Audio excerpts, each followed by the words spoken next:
Hello guys, election date வர ரொம்ப நெருங்கிட்டு கண்டிப்பாக அந்த ஆட்சியில் வந்து மக்கள் வந்து நிறைய ப்ராப்ளத்தை வந்து ஃபேஸ் பண்ணிருப்பாங்க. ஸோ இதுக்கப்புறமாவது அவங்க வந்து ஒரு நல்ல தலைவரை தேர்ந்தெடுப்பாங்களா இல்லை அரைச்ச மாவு தான் அரைச்சுன்னு இருப்பாங்களான்ட்டு நம்ம மக்கள்கிட்டே ஒரு ஒப்பீனியன் போய் கேட்டுக்கலாமா? ஸோ நம்ம பின்னாடி ஆல்ரெடி ஒருத்தர் இருக்கிறாரு. ஃபர்ஸ்ட் நம்ம அவர்கிட்ட நம்ம ஸ்டார்ட் பண்ணிக்கலாம் வாங்க. Hi bro. சொல்லுங்க ப்ரோ. ப்ரோ, இந்த எலெக்ஷன்ஸில் வந்து நீங்கள் யாருக்கு ப்ரோ ஓட்டு போட போகிறீங்க? தலைவனு தான் ப்ரோ. எந்த தலைவனுக்கு ப்ரோ?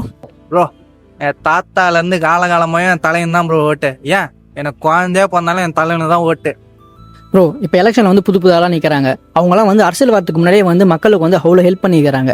ஏன் அவங்களுக்கு வந்து ஒரு வாய்ப்பு கொடுத்தா தான் என்ன? இப்போ தலைவன் சொல்கிறீங்க. உங்கள் தலைவன் இந்த ஆட்சி தான் வந்து கற்பழிப்பு, கொலை கஞ்சான்னு இவ்வளோ வந்துச்சு. அதெல்லாம் மனசில் கொஞ்சமாக வச்சுருந்தீங்களா? இப்போ அதை யோசிச்சு பார்த்து சொல்லுங்கள், நீங்கள் யாருக்கு ஓட்டு போடுவீங்கன்ட்டு. என் விசுவாசம் எப்பயுமே என் தலைவன் தான் ப்ரோ. ஓ அப்படியா ப்ரோ? இந்த ஒரு நிமிஷம் கை கொடுங்க. சூப்பர் ப்ரோ, நல்லா வரீங்க. நாடு நல்லா வரும். தேங்க்ஸ். சிரிக்கிறா நீ? வெக்கமா இல்ல?